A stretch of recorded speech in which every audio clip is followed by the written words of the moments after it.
The sound of cruel laughter cut through the quiet Italian restaurant like a knife.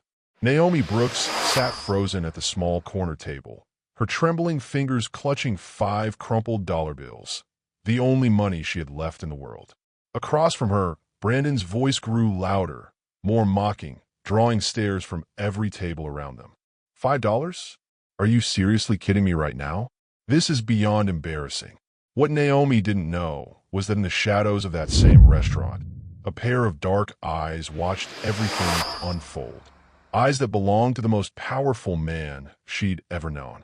Eyes that would change her life forever in the next 60 seconds. But to understand how we got here, we need to rewind 3 months earlier to the day everything began. Adrian Cole was the kind of billionaire most people would walk past on the street without a second glance. While other wealthy men flaunted gold watches and drove flashy cars, Adrian preferred his coffee black, his suit simple, and his presence invisible. He owned half the skyscrapers piercing the city skyline, yet he'd rather grab lunch from a food truck than dine in his own 5-star restaurants. The scars on his heart ran deeper than anyone knew. 5 years ago, the woman he'd planned to marry had left in the moment she discovered his true net worth. Not because he was poor, but because she realized she'd never loved him at all, just a lifestyle she thought he couldn't provide. Since then, Adrian had built walls around his heart higher than any building he'd ever constructed. Hi viewers, kindly tell us where you're watching from and what time it is. Warm welcome to the family. Enjoy the story. On a rainy Tuesday morning in March, those walls began to crack. That was the day Naomi Brooks walked into his 42nd floor office for her interview, wearing a borrowed black suit and carrying hope in her eyes that money couldn't buy. She was late, not because she was careless, but because she'd spent her last few dollars on bus fare instead of taxi, and the bus had broken down 6 blocks away. Her hair was slightly damp from the rain, her cheeks flushed from running, but when she sat across from Adrian's mahogany desk, something in her presence made him forget about everything else. "I'm sorry I'm late, Mr. Cole," she said, her voice steady despite her obvious nerves. "The bus broke down, but I didn't want to make excuses. I should have left earlier." Most people who sat in that chair spent their time bragging about their accomplishments or trying to impress him with fancy words. Naomi simply told the truth, and somehow that hit Adrian harder than any resume ever could. He hired her on the spot. What he didn't know was that behind her composed exterior, Naomi was fighting battles that would have broken most people. Every morning, she woke up in a tiny apartment she shared with her sick grandmother, counting pennies to make sure the electricity wouldn't get shut off. Every evening, she sent half her paycheck to help support her younger cousin's education, leaving barely enough for groceries. She never complained, not when she skipped lunch to save money, not when she wore the same 3 outfits to work in rotation, not when other employees whispered about her secondhand shoes or outdated phone. But Adrian noticed everything. He noticed how she always brought coffee for the security guard in the morning, even though she couldn't afford one for herself. He noticed how she stayed late to help overwhelmed co-workers without being asked. He noticed the quiet dignity she carried, even when the world seemed determined to knock her down. For 3 months, their relationship remained perfectly professional. She was his secretary. He was her boss. But there were moments, brief, electric moments, when their eyes would meet across the office, and something unspoken would pass between them. Something that made Adrian's carefully constructed walls tremble. Then came the Friday that changed everything. Naomi's best friend Keisha had been pestering her for weeks about dating. "Girl, you're 28 years old, and you spend more time with spreadsheets than with actual human beings. When's the last time you went on a date?" The honest answer was never. Naomi had been too busy surviving to think about romance. But that Friday afternoon, as she watched happy couples walking hand in hand outside the office window, something inside her ached with loneliness. "Just one blind date," Keisha pleaded over the phone. "I know this guy Brandon from my yoga class. He's good-looking, has a decent job, and he's actually interested in meeting you." Naomi hesitated, mentally calculating the $5 in her wallet, all she had until next payday. "I can't afford to go out right now, Keisha. Come on, it's 2024. He'll pay. Just go and have some fun for once in your life." Against every practical instinct she had, Naomi agreed. That evening, she stood in front of her tiny bathroom mirror, trying to make her reflection look like someone worthy of a real date. She'd chosen her best dress, a simple navy blue number she'd bought from a thrift store 2 years ago. It was clean, pressed, and made her feel almost beautiful. But as she grabbed her purse and saw those 5 lonely dollar bills inside, her confidence cracked. What if he expected her to pay? What if he ordered expensive wine? What if he discovered just how broke she really was?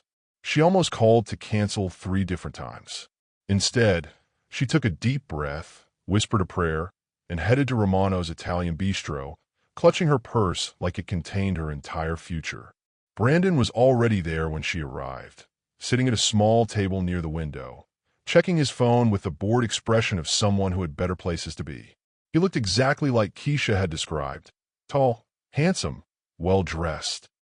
But there was something in his eyes that made Naomi's stomach tighten with unease. "You must be Naomi," he said, standing to greet her with a smile that didn't quite reach his eyes. Keisha said you were pretty, but she undersold it. The compliment should have made her feel good, but instead it felt calculated, like he was reading from script. They made small talk as they looked over the menu, but Naomi could feel Brandon's judgment in every question he asked. Where did she live? What did she drive? What did her parents do for work? When she mentioned she was a secretary, his expression shifted almost imperceptibly. When she explained she was taking night classes to eventually move into project management, he actually yawned. "So you work for some rich guy, but you're still just a secretary," he said, cutting into his expensive steak. "That's interesting." Naomi felt heat rise in her cheeks, but she kept her voice calm. "Everyone starts somewhere. I'm working toward my goals." Right. Big dreams," Brandon said with a smirk. "So tell me, if you work for a billionaire, how come you ordered the cheapest thing on the menu?" The question hit like a slap. Naomi had carefully chosen the pasta primavera, the least expensive entree, hoping he wouldn't notice. Now her poverty was laid bare for him to mock. "I'm not very hungry," she lied, though her empty stomach told a different story. As the meal continued, Brandon's true personality emerged like poison seeping through cracks. He criticized everything: her job, her ambitions, her clothes, even the way she held her fork. Each cruel comment chipped away at her self-worth until she felt smaller than the breadcrumbs scattered across the table. Then the moment she'd been dreading arrived. The waiter placed the check on the table between them, and Brandon made no move to take it. Instead, he leaned back in his chair with that same cruel smirk and said the words that would haunt her. "Ladies first." Naomi's heart hammered against her ribs as she opened her purse with trembling fingers. The $5 bills looked even more pathetic under the restaurant's soft lighting. Around them, other diners were enjoying romantic conversations, blissfully unaware of the humiliation unfolding at table 12. She placed the money on the table, her face burning with shame. Brandon's laughter erupted like an explosion, loud enough to make heads turn throughout the restaurant. $5? Oh my God, this is priceless. What am I supposed to do with $5? But what neither Naomi nor Brandon realized was that someone else was watching this entire scene unfold. Someone who had chosen this quiet little restaurant specifically to escape the spotlight of his usual high-end establishments. Someone who had been sitting alone at a corner table, trying to enjoy a simple meal in peace. Someone whose blood was now boiling with an anger he hadn't felt in years. Adrian Cole rose from his seat with deadly quiet purpose, his dark eyes fixed on the man who dared to humiliate the woman who had unknowingly captured his heart. And what he was about to do would change all their lives forever. 3 months earlier, Naomi Brooks had learned that survival wasn't just about staying alive. It was about staying dignified while the world tried to crush her spirit. Every morning at 5 a.m., her grandmother's coughing would wake her up in their cramped 2-bedroom apartment. The sound cut through the thin walls like broken glass, reminding Naomi that time was running out and money was running shorter. Grandma Rose had raised her since she was 12, after both her parents died in a car accident that left nothing but debt and heartache. "Morning, baby girl," Grandma Rose would whisper from her bed, trying to hide the pain that twisted her face with each breath. "Morning, Grandma. How are you feeling?" Naomi would ask, already knowing the answer, but hoping for a miracle. "Good enough to see another day with my beautiful granddaughter." But the medical bills piled up on their kitchen table told a different story. Diabetes medication, blood pressure pills, and the specialist visits that cost more than most people's rent. Every prescription bottle might as well have had Naomi's dreams written on the label, because that's what she sacrificed to fill them. Then there was her cousin Marcus, brilliant and 17, stuck in a failing school system 3 states away. His acceptance letter to community college sat framed on Naomi's nightstand, a reminder of why she sent half her paycheck to his mother every month. Someone in their family was going to break the cycle of poverty, even if it killed her trying. At Cole Enterprises, Naomi became a master of invisible struggling. She perfected the art of looking put together while falling apart inside. Her 3-work outfits rotated like a cruel fashion show, but she pressed them perfectly and held her head high. When her stomach growled during meetings, she'd drink more water. When her shoes got holes, she'd buy clear nail polish to stop the runs in her stockings.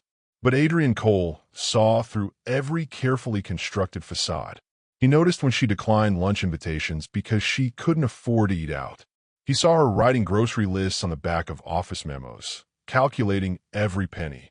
He watched her give away her own snacks to co-workers who forgot theirs, even though she probably needed those calories more than anyone. Most bosses would have ignored these details. Adrian couldn't stop thinking about them. During board meetings, while other executives droned on about profit margins, he'd catch himself wondering if Naomi had eaten breakfast. When he signed bonus checks worth more than most people's yearly salary, he'd think about the woman who organized his schedule with such precision while living paycheck to paycheck. There were moments when their professional boundaries blurred into something more dangerous. Like the afternoon she brought him coffee and their fingers brushed as he took the cup. The contact lasted maybe 2 seconds, but it sent electricity shooting up his arm and made her cheeks flush pink. "Thank you, Naomi," he'd said, his voice softer than usual. "You're welcome, Mr. Cole," she'd replied, but she didn't move away immediately. They stood there for a heartbeat too long, close enough that he could smell her vanilla perfume. Probably drugstore brand, but it smelled better than anything he'd ever encountered in Paris boutiques. Close enough that he could see the golden flecks in her brown eyes. Close enough to forget that she worked for him and he was worth billions. Then reality crashed back in, and she stepped away, busying herself with filing while he pretended to read emails. These moments were becoming more frequent, more intense, and more impossible to ignore. But Naomi had bigger problems than workplace crushes. Every day was a balancing act between pride and poverty, dignity and desperation. She'd learned to smile while drowning, to look grateful while grieving all the opportunities she couldn't afford. The worst part wasn't the empty stomach or the secondhand clothes, it was the loneliness. At 28, she'd never had a real relationship because she was too busy keeping everyone else afloat. She'd never been on vacation, never bought anything just because she wanted it, never felt the luxury of choosing something over nothing. Friday afternoon arrived like a thunderstorm she didn't see coming.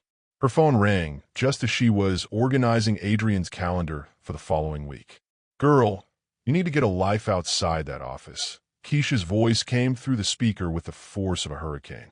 "When's the last time you went on a date?" "I don't have time for dating," Naomi replied, keeping her voice low so Adrian wouldn't hear through his office door. "That's exactly why you need this. I met this guy Brandon at yoga class.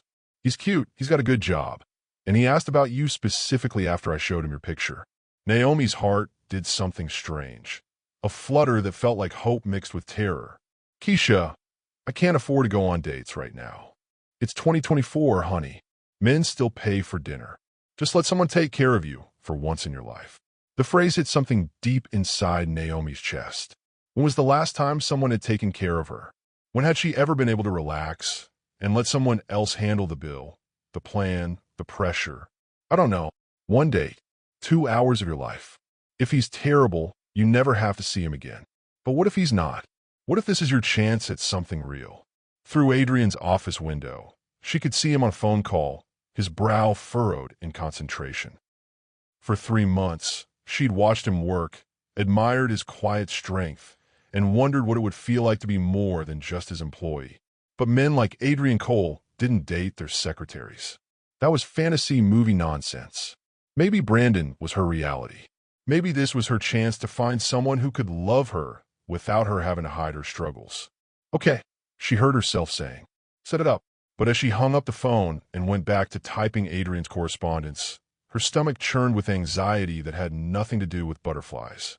In her purse, 5 crumpled dollar bills represented her entire disposable income until payday. What if Keisha was wrong about Brandon paying? What if he expected her to split the bill? What if he discovered just how broke she really was? The questions tormented her for the rest of the afternoon, but she'd already committed. She was going to walk into Romano's Italian bistro that evening with $5 and a prayer, hoping that maybe, for once in her life, someone would see her as worth more than the contents of her wallet. She had no idea that the man she secretly admired would be sitting 30 feet away, about to witness her worst nightmare come true. Will Naomi's leap of faith pay off, or is she walking straight into disaster? And what's really going through Adrian's mind as he watches her struggle every day? Let me know in the comments what you think is going to happen next. The mirror in Naomi's tiny bathroom had seen better days. A crack ran down one corner where her cousin had accidentally hit it with a basketball 3 summers ago, and the silver backing was starting to peel around the edges. But tonight, it was her window to transformation. She'd been staring at her reflection for 20 minutes, trying to turn $5 worth of confidence into $1 million feeling. You can do this, she whispered to herself, smoothing down the navy blue dress she'd found at Goodwill 2 years ago. It was simple, modest, and, thankfully, timeless enough that it didn't scream secondhand. She'd paired it with her only good shoes, black flats that she'd resold twice, and the pearl earrings her grandmother had given her for graduation. Naomi, baby, you look beautiful, Grandma Rose called from the living room, where she was watching her evening shows. That young man better treat you right. Thanks, Grandma. Naomi's voice cracked slightly. She opened her purse for the 10th time, staring at the $5 bills inside. They looked so pitiful, so inadequate. In the city, $5 couldn't even buy a decent cup of coffee. Her phone buzzed with a text from Keisha. Brandon's already at the restaurant. He's excited to meet you. Don't overthink this. Just be yourself. Be yourself. Easy for Keisha to say. Keisha had a trust fund and a boyfriend who worked in tech. Being herself had never cost Keisha a meal or kept her awake at night calculating grocery money. But there was no backing out now. Naomi grabbed her light jacket, more for emotional armor than warmth, and headed into the night. Romano's Italian bistro sat on a quiet street corner, glowing warm and inviting through its large windows. It wasn't fancy, but it wasn't cheap either. The kind of place where entrees started at $15 and went up from there. Naomi's stomach clenched as she approached the entrance. Through the glass, she could see him immediately. Brandon sat at a small table near the window, checking his phone with the practiced ease of someone comfortable in restaurants like this. He was exactly as Keisha had described, tall, broad shoulders, the kind of jaw that belonged in magazine ads. His dark hair was perfectly styled, and his button-down shirt probably cost more than Naomi's monthly grocery budget. For a second, she almost turned around. What was she doing here? This man looked like he expected caviar and champagne, not a woman who counted pennies for bus fare. But then he looked up and saw her through the window. He smiled and waved, and there was no escape. "You must be Naomi," he said as she approached the table, standing to pull out her chair. The gesture was smooth, practiced, like he'd done 100 times before. Keisha wasn't kidding when she said you were gorgeous. Heat rose in Naomi's cheeks. "Thank you. It's nice to meet you, Brandon. The pleasure's all mine." His eyes traveled over her in a way that made her skin crawl slightly, but she pushed the feeling down. Maybe she was just nervous. They settled into their seats, and Brandon immediately launched into conversation. But instead of getting to know you questions, his inquiries felt more like an interrogation. "So, Keisha mentioned you work downtown. What kind of work?" "I'm an executive secretary," Naomi replied, trying to sound confident. Executive secretary.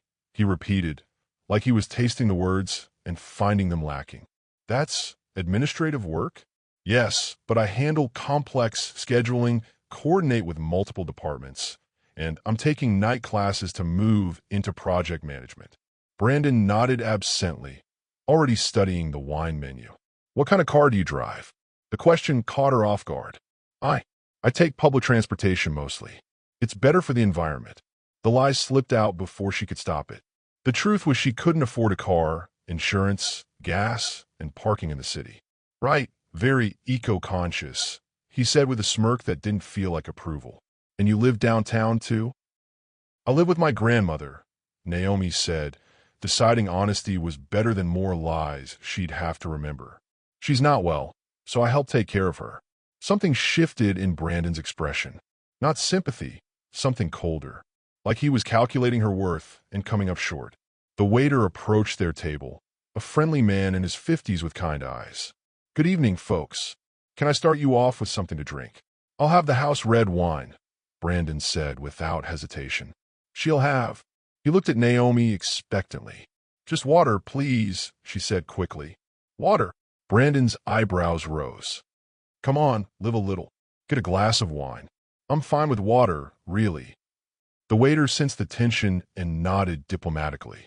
I'll get that right out to you, along with some bread and olive oil. As they waited for drinks, Brandon's questions continued, but his tone grew increasingly dismissive. When Naomi mentioned her night classes, he yawned. When she talked about her grandmother, he checked his phone. When she tried to ask about his work, he barely looked up from the menu. So you work for some rich guy, but you're still just a secretary, he said finally, cutting straight to the heart of what was bothering him. How does that work exactly? Doesn't he pay you enough to, afford basic things? The question hit like a physical blow. Naomi felt her face burn with embarrassment. My salary is fair for my position. I have other financial responsibilities. Right, the grandmother thing. You said it like caring for family was an inconvenience. That must be expensive. She raised me. It's the least I can do. Brandon's wine arrived, and he took a long sip while studying her over the rim of his glass. Keisha made it sound like you were more established, independent. The word hit her like ice water. Independent. In Brandon's world, that clearly meant financially independent. Self-sufficient. Not someone who counted dollars and skipped meals. I am independent, she said quietly, but even as the words left her mouth, she knew he didn't believe them. They ordered food. Brandon chose the most expensive steak on the menu, while Naomi selected the cheapest pasta dish, claiming she wasn't very hungry. The lie tasted bitter, especially since her stomach was growling audibly in the quiet restaurant. As they waited for their meals, Brandon's true personality began to show through the cracks in his charm.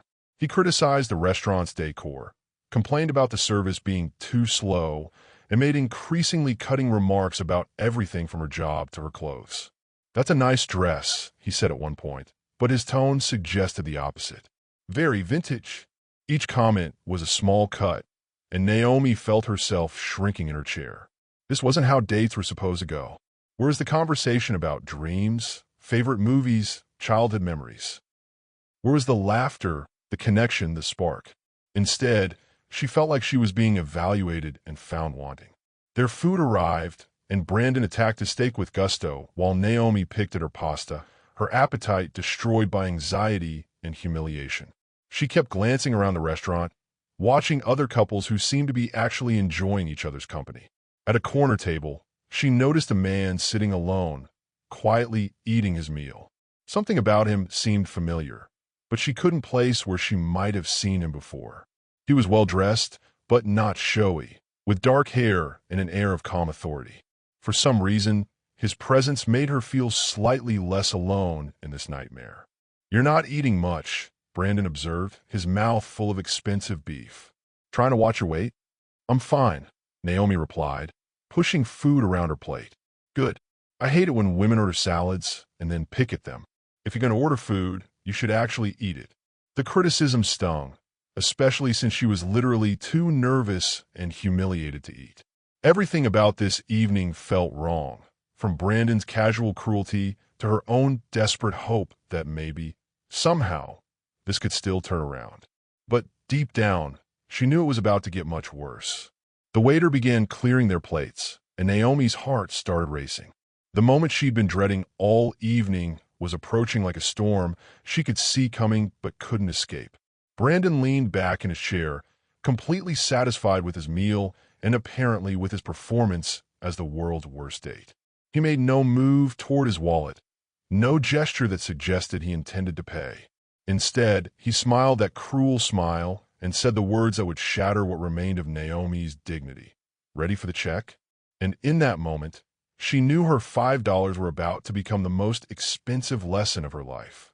What do you think is going through that mysterious man's mind as he watches this unfold? And how do you think Naomi will handle what's coming next?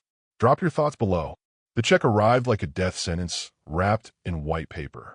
Naomi stared at the small black folder the waiter placed exactly between her and Brandon, her heart hammering so hard she was sure everyone in the restaurant could hear it.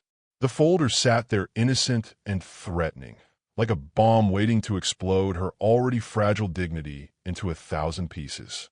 Brandon made absolutely no move toward it. Instead, he leaned back in his chair with that same smug expression he'd worn all evening, watching her like she was entertainment he'd paid to see perform. "So," he said, his voice dripping with false casualness, "Keisha mentioned you're really independent. I guess this is where we find out just how independent you really are." The words hit her like a slap. Naomi's hands trembled as she reached for her purse, knowing exactly what she'd find inside, but hoping somehow, miraculously, more money had appeared in the last 2 hours. $5. The same 5 crumpled bills that represented her entire world until payday. Around them, the restaurant hummed with normal conversation. A couple at the next table was sharing dessert, feeding each other spoonfuls of tiramisu. An older man was paying his bill without even looking at the total. Life continued around her while her own world crumbled. She started, then stopped. What could she possibly say? That she'd counted on him being a decent human being? That she'd believed Keisha when she said men still pay for dates? That she'd hoped, for once in her pathetic life, someone would take care of her instead of the other way around? Brandon's eyes lit up with cruel anticipation. "Don't tell me you're having second thoughts about dinner. You did eat some of that pasta." The pasta she'd barely touched because her stomach was twisted in knots from his constant criticism. The cheapest thing on the menu that she'd ordered specifically to minimize damage to both their wallets. With shaking fingers, Naomi opened the check folder. $43.67. More than 8 times what she had. The numbers blurred as tears threatened to spill over. "Well," Brandon prompted, checking his phone like he was bored by her crisis. "We don't have all night." That's when she made the decision that would haunt her for weeks afterward. With as much dignity as she could manage, Naomi placed her $5 on the table. The silence that followed was deafening. Brandon stared at the crumpled bills like they were radioactive waste. Then he threw back his head and laughed, a sound so loud and cruel that conversations at nearby tables stopped mid-sentence. $5, he said, his voice carrying across the restaurant. "Are you kidding me? What am I supposed to do with $5? Every head in the restaurant turned their way. Naomi felt the weight of dozens of stares, saw pity and judgment and curiosity in the faces looking at her. The elderly couple by the window whispered to each other. The waiter froze halfway to another table. "This is unbelievable," Brandon continued, apparently enjoying the audience. "You work for a billionaire and you show up to dinner with $5? That's not independent, honey. That's just sad." Each word felt like a physical blow. Naomi's vision blurred as humiliation crashed over her in waves. She wanted to disappear, to melt into the floor, to have never been born. "I'm sorry," she whispered, though she wasn't sure what she was apologizing for. For being poor? For believing someone could care about her beyond her bank account? For having the audacity to hope? "Sorry doesn't pay the bill," Brandon shot back. "Jesus, this is embarrassing.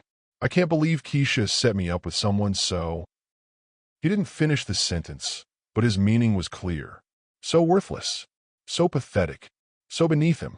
Naomi's chair scraped against the floor as she started to stand, desperate to escape before she completely broke down in public. But Brandon wasn't done with his performance. "Where are you going?" he called after her. "You can't just walk away from the bill. That's called dining and dashing." The accusation hit her like a physical blow. Now she wasn't just poor.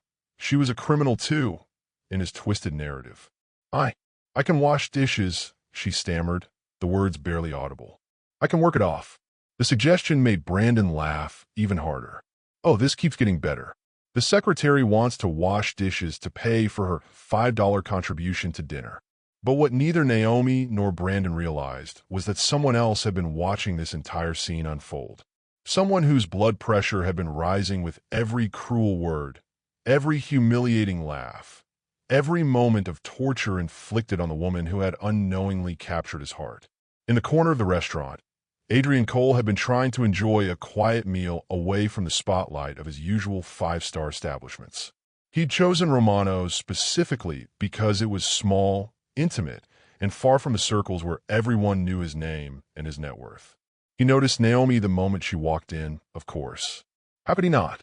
For 3 months, he'd memorized everything about her. The way she moved, the sound of her laugh, the graceful way she handled even the most stressful situations at work. Seeing her here, on what was obviously a date, had sent an unexpected spike of jealousy through his chest. But as he'd watched the evening unfold, jealousy had transformed into something much more powerful: rage. Pure, incandescent fury at the piece of human garbage who dared to humiliate the most dignified woman he'd ever known. Adrian had built his fortune by staying calm under pressure, by thinking before acting, by never letting emotion cloud his judgment. But as he watched Naomi's shoulders shake with barely contained sobs, as he saw her offer to wash dishes rather than leave unpaid debt, something primal and protective exploded inside him. He stood from his corner table with deadly quiet purpose, his jaw set like granite, his dark eyes fixed on Brandon with an intensity that would have made lesser men run for cover. The restaurant seemed to hold its breath as he approached their table, his footsteps silent, but his presence commanding attention from everyone in the room. Brandon was still laughing at his own cruelty when a shadow fell across their table. He looked up, expecting to see the waiter, and found himself staring into the coldest pair of eyes he'd ever encountered. "Excuse me," Adrian said, his voice so quiet it was barely above a whisper, but carrying enough authority to silence the entire restaurant. "I couldn't help but overhear your conversation." There was something in his tone that suggested Adrian Cole was not a man who made empty threats. Brandon's Adam's apple bobbed as he swallowed hard. "Look, I don't know what your deal is, but you can't just—" "I can," Adrian said simply. "I absolutely can. The question is, are you smart enough to take choice one?" The waiter returned with Adrian's card and a receipt, which Adrian signed with a flourish that somehow managed to convey infinite disdain for Brandon. "Your apology," Adrian prompted, his voice carrying the weight of inevitability. Brandon looked around the restaurant, realizing that every eye was on him, waiting to see if he had even a shred of decency buried somewhere in his pathetic soul. He started, then stopped. His face was beet red, sweat beading on his forehead. "I'm sorry," he mumbled, not meeting Naomi's eyes. "Louder," Adrian said pleasantly. "I don't think she heard you over the sound of your cowardice." "I'm sorry," Brandon said louder, his voice cracking like a teenager's. "I'm sorry for what I said. And you're leaving now," Adrian continued, his tone making it clear this wasn't a suggestion. Brandon scrambled to his feet so fast he nearly knocked over his chair. He grabbed his jacket and headed for the door like the restaurant was on fire, pausing only to shoot one last venomous look over his shoulder. But Adrian was already turning his full attention to Naomi, dismissing Brandon as thoroughly as if he'd never existed. "Now, then," he said, his voice warm and gentle again. "Would you like to try the tiramisu? It's supposed to be exceptional here." Naomi stared at him through her tears, overwhelmed by gratitude, confusion, and something that felt dangerously close to love. But even as relief flooded through her, one terrifying question remained. What would Monday morning at the office be like now that her boss had seen her at her absolute lowest point? "I cannot believe what just happened," Adrian just demolished Brandon without even raising his voice. But now what? How do you think this is going to change things between Naomi and Adrian? And what do you think he's really thinking right now? Let me know in the comments. The tiramisu sat untouched between them, but Naomi couldn't have eaten a bite if her life depended on it. Her hands trembled as she gripped her water glass, trying to process what had just happened. Adrian Cole, her boss, her secret crush, the most powerful man she'd ever known, had just defended her like she was worth defending. Like she mattered. Like she was more than just a broke secretary who couldn't afford dinner. "I can't believe you did that," she whispered, finally finding her voice. "I can't believe it took me that long," Adrian replied, his eyes still holding that gentle warmth that made her heart skip. "I should have intervened the moment he raised his voice to you. But you don't understand." The tears started flowing again, and she couldn't stop them. Everything he said was true. "I am just a secretary. I did show up with only $5. I am exactly as pathetic as he made me sound." Adrian's expression shifted, something fierce and protective flashing in his dark eyes. "Stop. Right there." The command in his voice made her look up, startled. "You are the woman who arrives at work 30 minutes early every day to make sure everything runs smoothly. You're the person who remembers everyone's birthday, who stays late to help colleagues without being asked, who handles impossible schedules with grace under pressure." His voice grew softer, more intimate. "You're the woman who takes care of her sick grandmother, who puts family before herself, who works multiple jobs and still finds energy to smile at people who don't deserve it." Naomi's breath caught. "You noticed all of that? The amount of money in your wallet doesn't define your worth, Naomi. Your character does. And your character is worth more than anything that piece of garbage could ever understand." She stared at him through her tears, seeing something in his eyes that made her pulse race. Something that looked almost like, "Mr. Cole, Adrian," he said quietly. "Please, after what we've been through tonight, I think we're past formalities." Adrian. His name felt strange and wonderful on her tongue. "I don't know what to say. Thank you doesn't seem like enough. You don't need to thank me for basic human decency." He reached across the table, his fingers barely brushing hers. "But I do need to ask you something." Her heart hammered against her ribs. "What? Are you all right? Really? Because what that man did to you." His jaw tightened with controlled anger. No one deserves to be treated that way. The simple question, asked with such genuine concern, broke something loose inside her chest. For 3 months, she'd been so focused on appearing professional, on hiding her struggles, that she'd forgotten what it felt like to have someone actually care about her well-being. "I will be," she said softly. Eventually, they sat in comfortable silence for a moment, the weight of what had happened settling between them. Around them, the restaurant had returned to normal conversation, but Naomi felt like they existed in their own private bubble. Then her phone rang. Naomi glanced at the screen and her heart dropped. "I'm sorry, I have to take this. It's my cousin." "Of course," she answered with shaking hands. "Marcus? What's wrong?" "Naomi, thank God. It's Grandma Rose. She collapsed about an hour ago. Mom called an ambulance and they took her to City General. They're asking about insurance and medical history, and I don't know what to tell them." The world tilted sideways. "I'm on my way. Tell them I'm coming. Tell them I'll handle everything." She hung up and tried to stand, but her legs felt like water.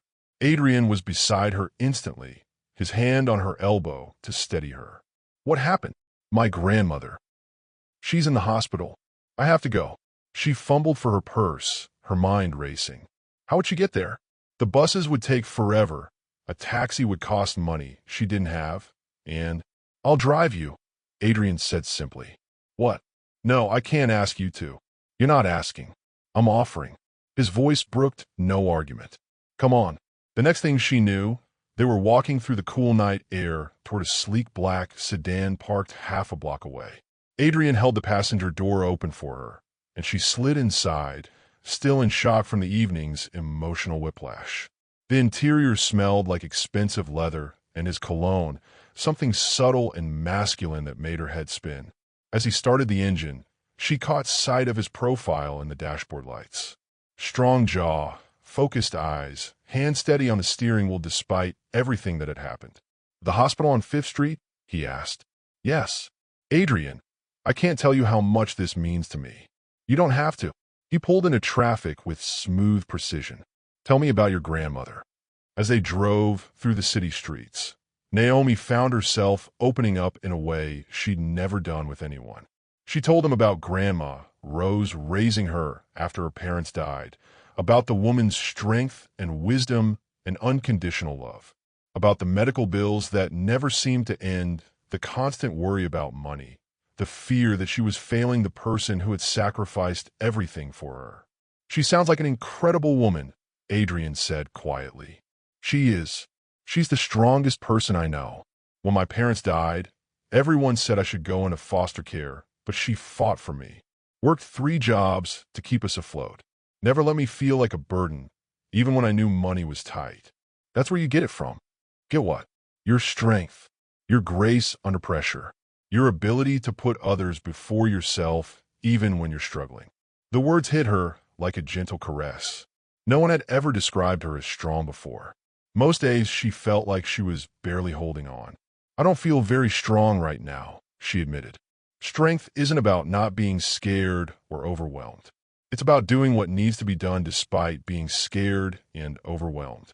They pulled in a hospital parking lot, and Adrian found a spot close to the emergency entrance. As Naomi unbuckled her seatbelt, he gently touched her hand. Whatever happens in there, you don't have to face it alone.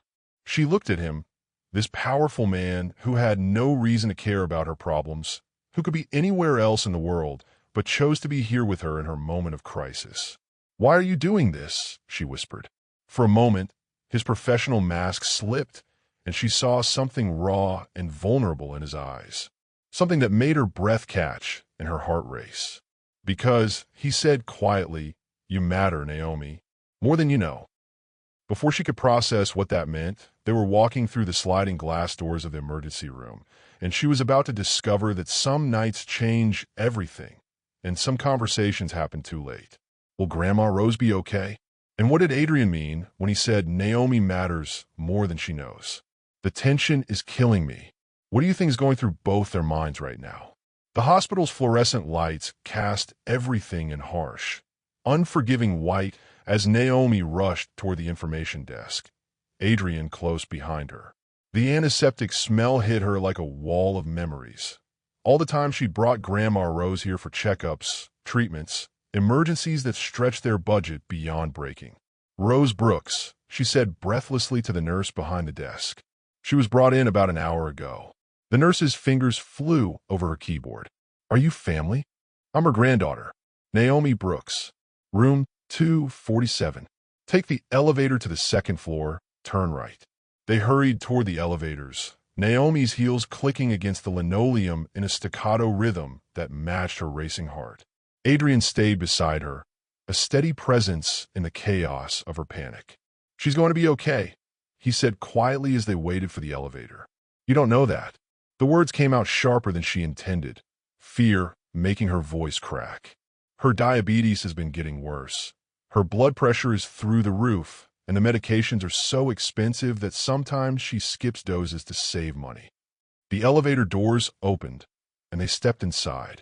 In the enclosed space, Adrian's presence felt overwhelming. His height, his calm authority, the way he looked at her like she was the only person in the world who mattered. How long has she been skipping medications? Naomi's cheeks burned with shame. A few months, maybe longer. She hides it from me because she knows I'd spend my last dollar to make sure she has what she needs. But there's never enough money. There's always another bill, another crisis. The elevator dinged, and they stepped onto the 2nd floor. The hallway stretched ahead of them, lined with rooms full of other people's tragedies and miracles. After tonight, that changes, Adrian said. What do you mean? But before he could answer, they reached room 247. Through the partially open door, Naomi could see her grandmother lying in the hospital bed, looking smaller and more fragile than she'd ever seen her. Tubes and wires connected her to machines that beeped and hummed with electronic urgency. Grandma, Naomi rushed to the bedside, taking the older woman's hand in both of hers. Rose Brooks's eyes fluttered open, focusing on her granddaughter's face with effort. Despite her weakness, her smile was radiant. "There's my beautiful girl. How are you feeling? Are you in pain? What did the doctors say?" "Slow down, baby. I'm fine. Just a little dizzy spell, that's all." A little dizzy spell that had required an ambulance and emergency room treatment. Naomi squeezed her grandmother's hand gently, fighting back tears. "Mrs. Brooks?" A doctor appeared in the doorway, a kind-faced woman in her 50s with tired eyes. "I'm Dr. Martinez. Could I speak with you about your grandmother's condition?" Naomi nodded and followed the doctor into the hallway, Adrian waiting respectfully by the door. "Your grandmother's diabetes is severely uncontrolled," Dr. Martinez said without preamble. "Her blood sugar levels are dangerously high, which caused the episode tonight. We're going to need to keep her overnight for monitoring and adjustment of her medications." Overnight, Naomi's heart sank. Hospital stays meant thousands of dollars they didn't have. Is that absolutely necessary? I'm afraid so, and we need to discuss her long-term treatment plan. She's been inconsistent with her medications. Because she can't afford them, Naomi interrupted, shame and anger warring in her chest. "We can't afford them. Do you have any idea what insulin costs? What blood pressure medication costs?" Dr. Martinez's expression softened with understanding. "There are programs available, assistance options, that take months to process and have waiting lists longer than my grandmother's life expectancy." The words came out bitter and tired. "Doctor, please just tell me what she needs to survive. The bare minimum." As Dr. Martinez explained treatment options and costs, Naomi felt the familiar weight of impossible choices settling on her shoulders. Keep the electricity on or buy insulin. Pay rent or fill prescriptions.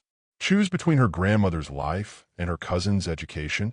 When the doctor finished speaking, Naomi walked back to the room in a daze. Adrian took one look at her face and guided her to a chair beside the bed. What did she say? The usual. She needs medications we can't afford, treatments that cost more than I make in 3 months, and care that exists in a different universe than the one we live in. Rose's eyes had closed again, but her breathing seemed steadier.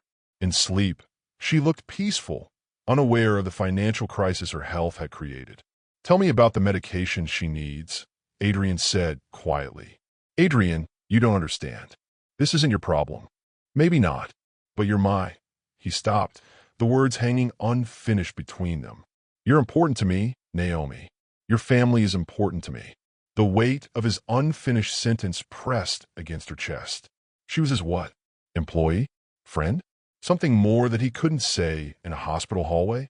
"The insulin alone is $300 a month," she said, deciding to focus on practical matters rather than the dangerous territory of whatever was building between them. "Blood pressure medication is another $100. Heart medication, cholesterol medication, regular doctor visits, blood tests. It never ends." Adrian was quiet for a long moment, studying her grandmother's sleeping form. "She raised you alone? After my parents died, everyone told her she was too old to take care of a 12-year-old, that she should let the state handle it. But she mortgaged her house, took out loans she couldn't afford, worked herself to the bone to keep me." Naomi's voice cracked. "And now I'm failing her the same way everyone said she'd fail me." "You're not failing anyone. Look around, Adrian. I'm sitting in a hospital room I can't afford, watching the woman who sacrificed everything for me suffer because I can't provide what she needs. How is that not failing?" He reached across the space between their chairs and took her hand. His fingers were warm, strong, steady, everything she needed and couldn't ask for. Because love isn't measured in dollar amounts. Because showing up matters more than showing off. Because the woman in that bed knows she's loved completely and unconditionally, and that's worth more than any bank account. Tears spilled down her cheeks again. "I wish love could pay medical bills. Maybe it can." Before she could ask what he meant, Rose's eyes fluttered open again. She looked between them, taking in their joined hands and the intensity crackling in the space between them. Well, she said, her voice weak but tinged with amusement. "And who is this handsome young man holding my granddaughter's hand?" Naomi started to pull away, but Adrian held on gently. "I'm Adrian, Mrs. Brooks. I work with Naomi." "Work with her?" Rose's eyebrows rose despite her exhaustion. Must be some workplace if it includes midnight hospital visits and hand-holding. Grandma, Naomi warned, feeling heat rise in her cheeks. But Rose was studying Adrian with the sharp eyes of a woman who had raised a granddaughter alone and knew how to read people's intentions. You care about my girl. It wasn't a question. Adrian met her gaze steadily. Yes, ma'am. Very much. Good. She deserves someone who sees her worth. Too many people in this world are blind to real treasure. The words hung in the air like a blessing and a challenge. Naomi felt something shift between her and Adrian, something that couldn't be taken back or pretended away. But before either of them could respond, Rose's eyes closed again, and the machines around her bed began beeping more urgently. And suddenly, Naomi realized that some conversations happened at exactly the right moment. And some happened just before everything changed forever. Oh no, what's happening with Grandma Rose? And did you catch what just happened between Adrian and Naomi? That hand-holding moment was everything. What do you think he meant when he said, maybe love can pay medical bills? The weekend passed like a strange dream where reality kept shifting beneath Naomi's feet. Grandma Rose had stabilized. A minor medication adjustment, the doctors said, but the memory of those terrifying beeps still echoed in Naomi's head every time she closed her eyes. More confusing than her grandmother's health scare was the mysterious phone call she'd received Saturday morning. Miss Brooks? This is Rebecca Chun from City General's billing department. I'm calling about your grandmother's account. Naomi's stomach had dropped. Here it came, the crushing weight of medical debt that would bury them both. Yes. It seems your grandmother's account has been settled in full. All current charges and any future treatment related to her diabetes management have been covered by an anonymous benefactor. I'm sorry, what? Someone has established a medical fund in your grandmother's name. All her medications, doctor visits, and necessary treatments will be covered going forward. Naomi had stared at her phone like it was speaking a foreign language. That's impossible. Who would do that? I'm afraid the donor requested complete anonymity. I can only tell you that it's legitimate and comprehensive.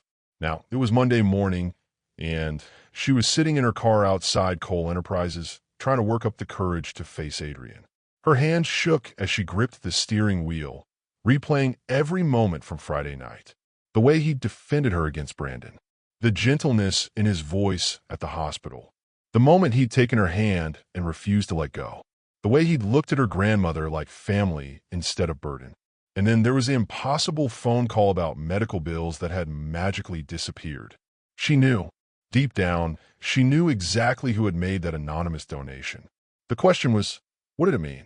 And how was she supposed to walk into that office and pretend everything was normal when everything had changed? The elevator ride to the 42nd floor felt like ascending to her execution. Each floor that passed brought her closer to a conversation she didn't know how to have. The office buzzed with typical Monday morning energy. Phones ringing, keyboards clicking, the familiar rhythm of business as usual. But when Naomi walked past the reception desk, she felt eyes following her movement. Morning, Naomi called Jennifer from accounting. How was your weekend? Fine, thanks. She kept walking, hoping her voice sounded normal. But as she approached her desk outside Adrian's office, she could hear voices inside. The door was slightly open, and she caught fragments of conversation. Can't keep covering for her forever, Adrian. The other executives are starting to talk. Naomi froze. That was Richard Blackstone, the head of operations and Adrian's most trusted advisor. I don't recall asking for your opinion on my personal decisions. Adrian's voice was cool, controlled. Personal? Adrian. She's your secretary. The power imbalance alone is none of your concern. It is when it affects business.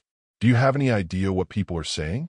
About the special treatment, the after-hours attention, the what, Richard? The basic human decency I show to a valued employee. Is that what we're calling it? There was a pause that seemed to stretch forever. Naomi held her breath, torn between running away and pressing closer to hear Adrian's response. Careful, Adrian said, his voice dropping to a tone that could freeze hellfire. Very careful. All I'm saying is that mixing business with personal feelings is dangerous. For both of you. She's a nice girl, but she's not in your league, socially or financially. These things never end well. The words hit Naomi like physical blows. Not in his league. Of course she wasn't. How would she let herself forget that for even a moment? She backed away from the door quietly, her heart pounding with humiliation and anger. At herself for being naive enough to think Friday night meant something. At Richard for putting her reality into such brutal words. Then tomorrow morning, every gossip blog in the city gets a very interesting story about Adrienne Cole's secretary and her creative approach to healthcare financing, along with some lovely photos of you two holding hands in the hospital. The blood drained from her face. You were following us? I was curious about your rescue night. Imagine my surprise when I discovered he's worth $3 billion. Imagine everyone else's surprise when they find out he's sleeping with the help. We're not sleeping together. Doesn't matter. The photos suggest otherwise. And in today's social media world, suggestion is as good as fact. Naomi's mind raced. She could see the headlines now, could imagine the damage to Adrian's reputation, to his business. All because she'd been stupid enough to think someone like him could actually care about someone like her. You're disgusting, she whispered. I am practicate. I see an opportunity. I take it.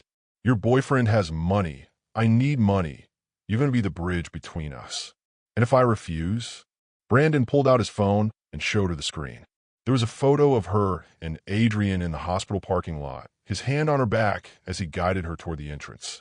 In the harsh lighting, it looked intimate, secretive.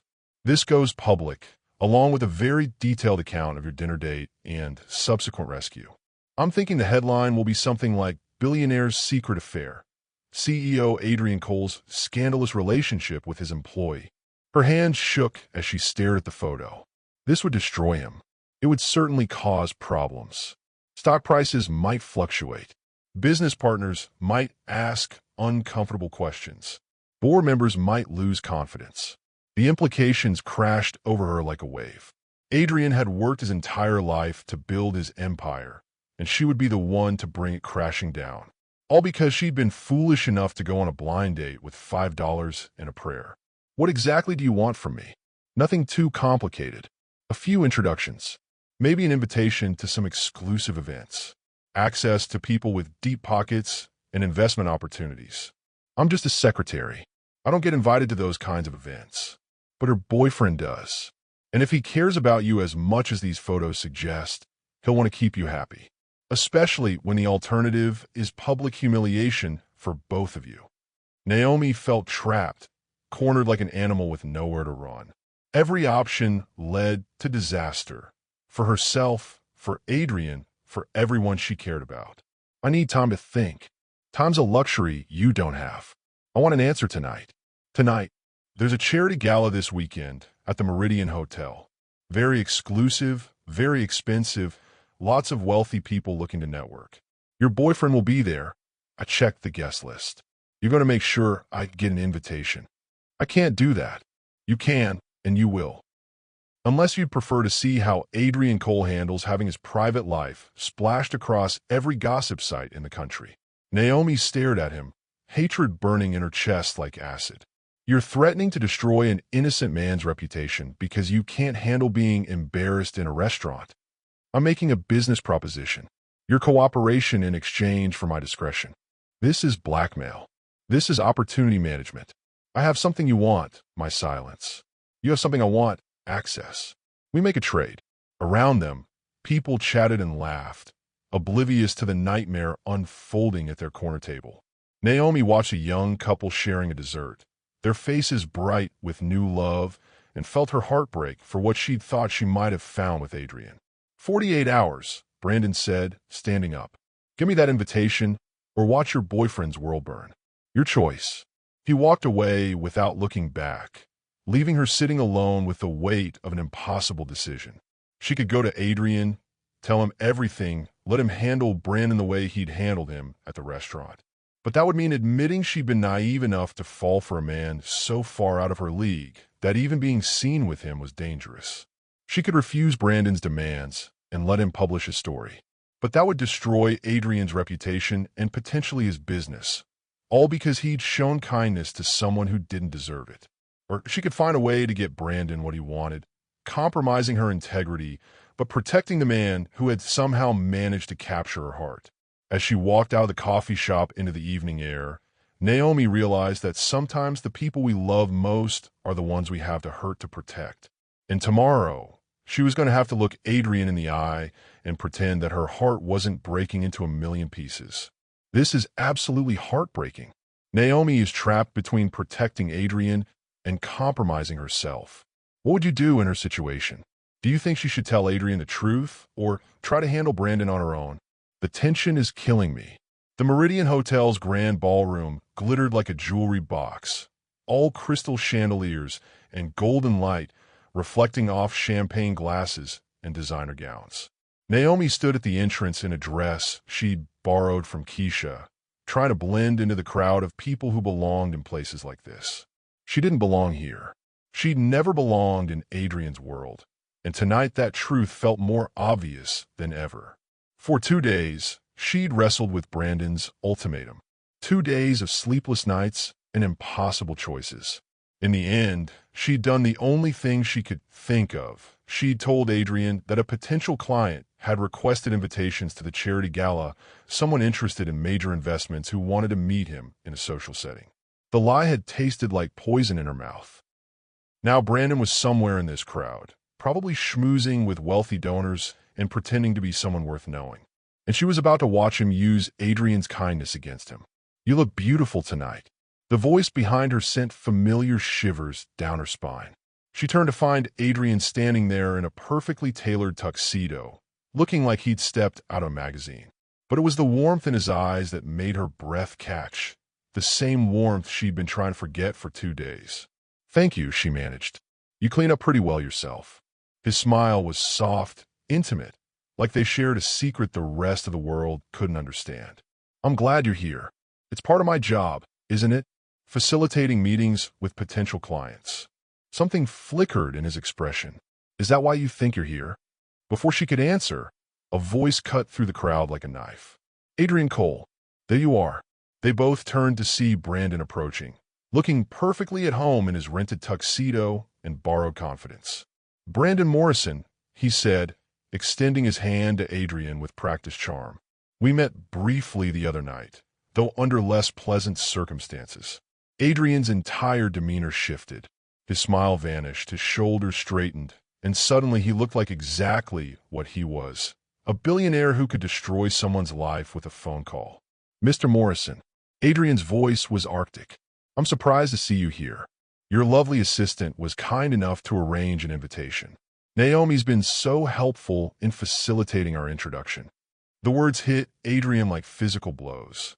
She watched confusion and hurt flicker across his face as he looked between her and Brandon. "Is that so?" Adrian's gaze fixed on Naomi, and she wanted to disappear into the marble floor.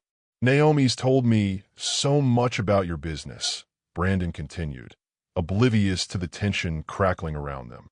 "I'm very interested in investment opportunities. Perhaps we could discuss some possibilities." Adrian's eyes never left Naomi's face. She could see him putting the pieces together. Her sudden coldness, the mysterious client, Brandon's presence here tonight. The betrayal in his expression cut deeper than any knife. "I see," Adrian said quietly. "And what exactly did Naomi tell you about my business?" "Oh, just general information. But I'm sure we could find mutually beneficial arrangements." Brandon's smile was predatory. "After all, we have so much in common now." The implication hung in the air like a threat.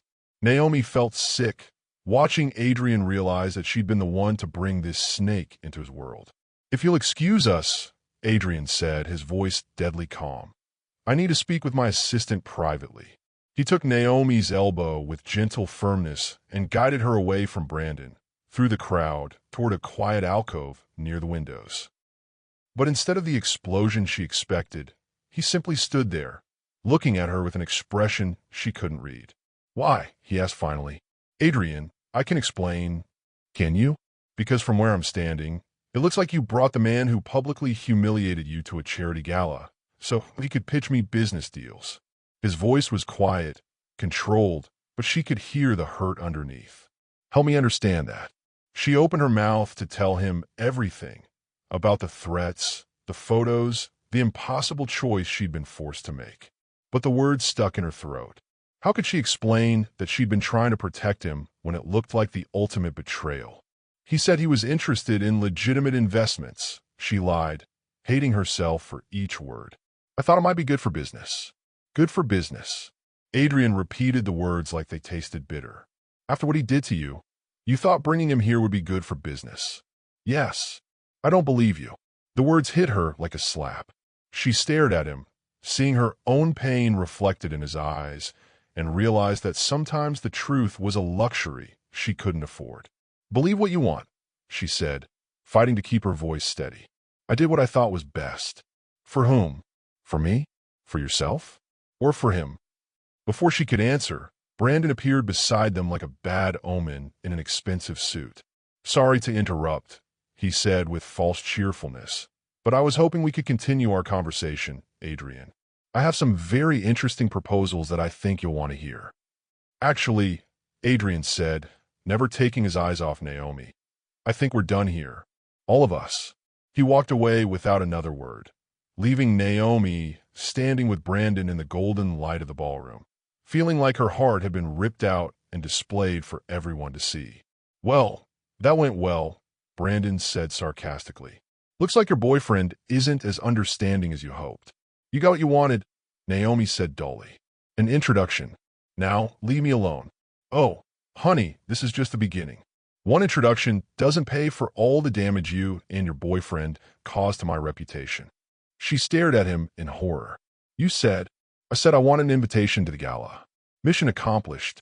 But Adrian Cole's reaction just now? That looked personal. Very personal. Which means those photos of you two are worth even more than I thought. You're insane. I am practicate.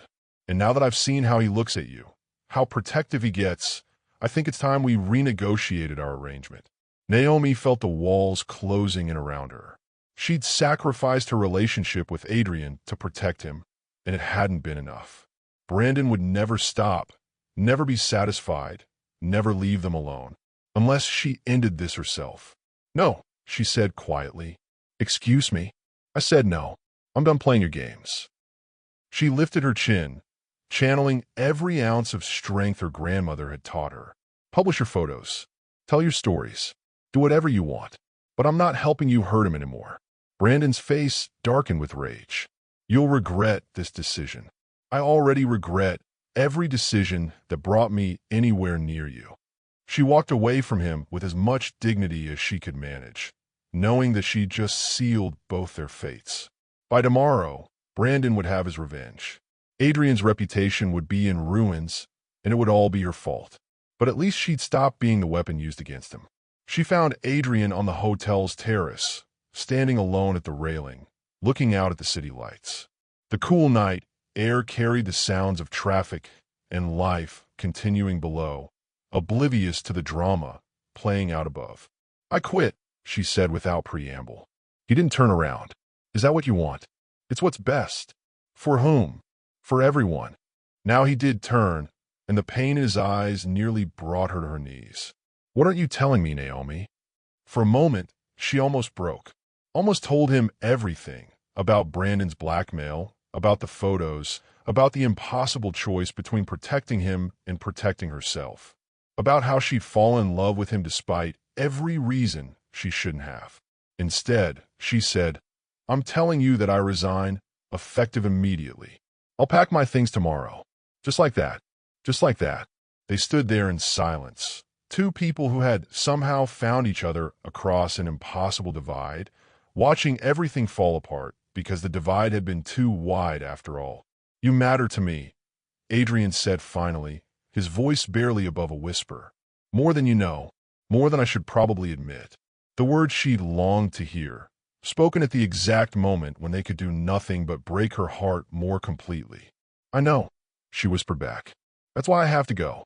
She turned and walked away before he could see her cry, before she could change her mind, before she could make things even worse than they already were.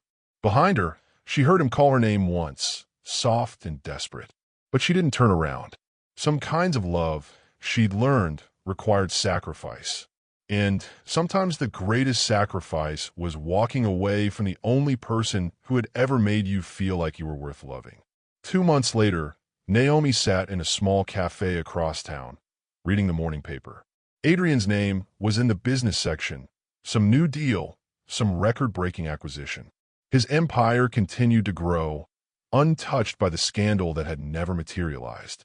Brandon, it turned out, had been all threats and no follow-through. Without her cooperation, his photos and stories had been worthless. No respectable publication would touch his claims without proof, and his reputation as a vindictive ex-date had preceded him. Adrian was safe.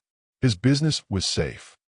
His reputation remained intact, and Naomi was alone, working as a receptionist at a small law firm, still taking care of her grandmother, still sending money to her cousin, still dreaming of a life that seemed forever out of reach. But every morning when she read his name in the paper, she smiled. Because some sacrifices were worth making, even when they left you with nothing but the knowledge that you'd done the right thing. Even when the right thing felt like dying a little bit every single day. I can't believe this is how it ends. Naomi sacrificed everything to protect Adrian. But at what cost? Do you think this is really the end of their story, or could there still be hope for them? What would you have done in Naomi's situation? Told the truth, or made the sacrifice like she did?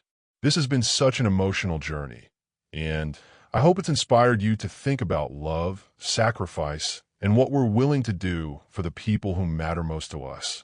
If this story touched your heart, please hit that subscribe button and turn on notifications so you don't miss any of our upcoming love stories. Because everyone deserves a story that reminds them of the power of true love and the strength we find in the most impossible situations.